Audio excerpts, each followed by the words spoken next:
سب سے حسین لطف کا احساس کمزور کی مدد کر کے رب کا شکریہ ادا کرنے میں ہے۔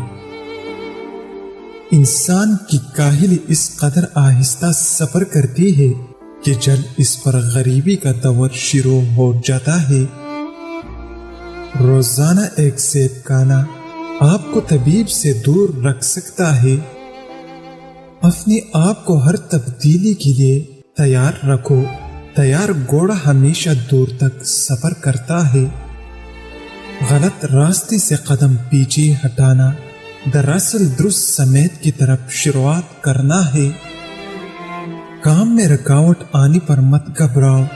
کوئی بھی صورتحال ہمیشہ مستقل نہیں ہوتی۔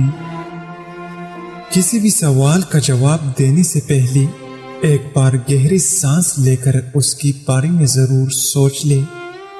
جس گھر سے چوئنٹیاں نکلنا بند نہ ہو تو اس بات کی نشانی ہے کہ وہاں رزق کی فراوانی ہے۔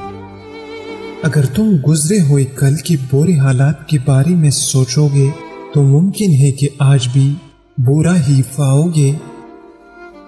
کبھی یہ مت سوچو کہ تم کیا بننا چاہتے ہو، بلکہ یہ سوچو کہ تم کیا کرنا چاہتے ہو۔